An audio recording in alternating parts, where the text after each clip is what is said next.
दोस्तों, देश में हर रोज बीजेपी और उसके सहयोगी दलों द्वारा मुसलमानों को परेशान करने के लिए तरह तरह के अपशब्द का प्रयोग किया जाता रहता है।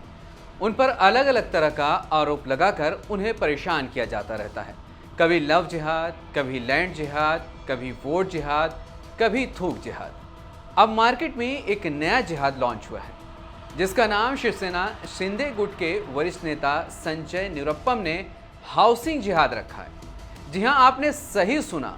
अगर कोई मुस्लिम बिल्डर घर बनाता है तो वो हाउसिंग जिहाद कर रहा है। बीजेपी और उसके सहयोगी दल मार्केट में इतने सारे जिहाद लॉन्च कर रहे हैं जितना कि मुसलमानों को भी ना पता हो। दरअसल इस वक्त मुंबई की राजनीति में एक नया विवाद खड़ा हो गया है। शिवसेना शिंदे गुट के वरिष्ठ नेता संजय निरुपम ने शहर में हाउसिंग जिहाद होने का बड़ा दावा किया है। उनका कहना है कि मुंबई के कई इलाकों में मुस्लिम बिल्डर एक संयोजित रणनीति के तहत प्रॉपर्टी खरीद रहे हैं और वहां केवल और केवल मुस्लिम समुदाय के लोगों को घर उपलब्ध करवा रहे हैं। इसके जरिए हिंदू बहुल इलाके जो हैं उनको मुस्लिम बहुल बनाने की पूरी कोशिश की जा रही है, जिससे शहर की डेमोग्राफी में काफ़ी बदलाव लाया जा सके। अब इस मामले पर समाजवादी पार्टी के नेता अबू आसिम आज़मी का बयान भी सामने आ गया है। उन्होंने अपने बयान में संजय निरुपम पर जमकर निशाना साधा है। उन्होंने कहा कि इस तरह के शब्द का इस्तेमाल करके सिर्फ और सिर्फ मुसलमानों को परेशान करने और उनको टारगेट करने की कोशिश की जा रही है।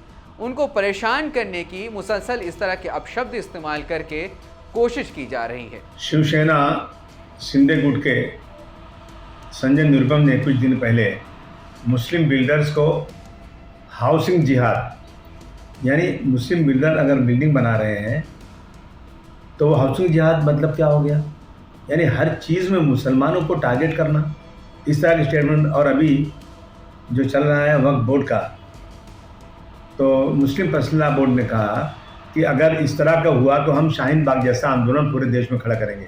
देखिए, डॉक्टर राम मनोहर लोहिया साहब देश के बहुत बड़े सोशलिस्ट नेता, उन्होंने कहा था जब सड़क सुनसान हो जाती है ना तो संसद आवारा हो जाती है। तो यही हो रहा है आज, मनमानी कोई भी कानून पास कर देना। उन्होंने कहा कि हम आंदोलन करेंगे, आंदोलन करना हमारा हक है। और आज जो है गांधी जी ने अंग्रेज़ों के खिलाफ बड़ा आंदोलन किया। अब ये कह रहे हैं, निरुपम साहब कह रहे हैं कि अगर शाहीन बाग जैसा आंदोलन हुआ तो हम जलियांवाला बाग करेंगे। जनाब, आप याद रखिए, जलियांवाला बाग में जो भारतवासी के लोगों ने जो कुर्बानी दी थी, उसी के बाद देश आज़ाद हुआ है।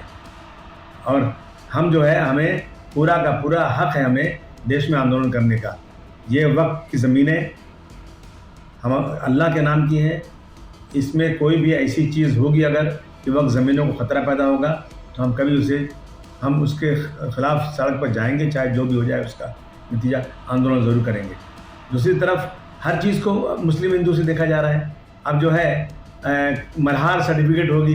अरे पहले से खटीक समाज के लोग गोश्त बेचते हैं और वो जो है झटका करते हैं, जिसको करना हो करे, लेकिन सिर्फ ये ऐलान करके मुसलमानों को से कोई गोश्त मटन नहीं खरीदना चाहिए।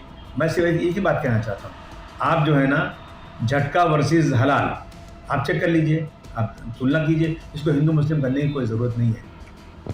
दोस्तों, आपको याद ही होगा कि अभी कुछ दिन पहले सपा नेता अबू आसिम आज़मी ने औरंगजेब को लेकर एक बड़ा बयान दिया था, जिसके बाद काफ़ी बवाल मचा था। ये बवाल इतना बढ़ गया था कि अबू आसिम आज़मी को उस बात पर माफ़ी मांगनी पड़ी थी, उन्हें अपनी बात वापस लेनी पड़ी थी। यही नहीं, बल्कि उन्हें महाराष्ट्र के विधानसभा के पूरे बजट सत्र से निलंबित भी कर दिया गया था। अब उन्होंने हाउसिंग जिहाद, वक्फ बिल और हलाल मीट के खिलाफ फिर से एक बार आवाज़ बुलंद की है। संजय निरुपम के हाउसिंग जिहाद वाले बयान पर अबू आसिम आज़मी के अलावा MIM के प्रवक्ता और पूर्व विधायक वारिस पठान ने भी प्रतिक्रिया दी है। उन्होंने कहा कि सिर्फ और सिर्फ मुसलमानों को परेशान करने के लिए इस तरह के बयान दिए जा रहे हैं। झूठ बोलते हैं, बकवास करते हैं, फालतू बातें करते हैं ये लोग। पहले लेके आ गए लव जिहाद है, फिर लैंड जिहाद आ गया, फिर वोट जिहाद आ गया और हाउसिंग जिहाद। अरे इनको जिहाद का मतलब भी मालूम है क्या? बस फालतूगिरी हर दिन आके जिहाद जिहाद जिहाद। ना जिहाद का मतलब मालूम है, ना कटमुल्ले का मतलब मालूम है। बस सिर्फ और सिर्फ किसी भी तरह मुसलमानों को परेशान करना है इनको। हाउसिंग जिहाद क्या है? पूरा झूठ बोल रही है। मुंबई के अंदर स्कीम होती है एसआरए की स्कीम में अगर कोई इंसान यहाँ पे रह रहा है वर्षों से, उसके पास उसका राशन कार्ड, बत्ती का बिल, सब कुछ है, और कोई बिल्डर जगह लेता है तो वो एसआरए के अंदर टाकता है, एसआरए चेक करने आती है, अगर एलिजिबल है, पात्र है, तो उसको उसी जगह के ऊपर एक बिल्डिंग में घर मिलता है। उसमें हिंदू, मुस्लिम, सिख, ईसाई, हर जात का कोई भी वहां रह रहा है, उसको घर की बदली घर मिलता है। तो कहां से आ गया मुसलमान को? आप मेरे साथ चलो मुंबई में, मैं आपको इतनी सारी जगह दिखा सकता हूं जहां पर बिल्डिंग जो एसआरए की बनी हुई है उसमें हिंदू, मुसलमान, सिख, ईसाई सारे के सारे लोग रहते हैं। किसी को आप इस तरह का वहां पर डिस्क्रिमिनेशन नहीं होता। और अगर डिस्क्रिमिनेशन हो रहा है, हाउसिंग किसके हाथ में? हाउसिंग मिनिस्ट्री किसके हाथ में? शिंदे साहब के हाथ में, जो डेप्यूटी चीफ मिनिस्टर है, अभी आपकी पार्टी के हैं, इतने वर्षों से सत्ता में थे, मुख्यमंत्री भी रह चुके। अगर इस तरह का स्कैम हो रहा था, क्या कर रहे थे ये लोग? ये कोई स्कैम कुछ है ही नहीं, कोई हाउसिंग जिहाद कुछ तो है ही नहीं।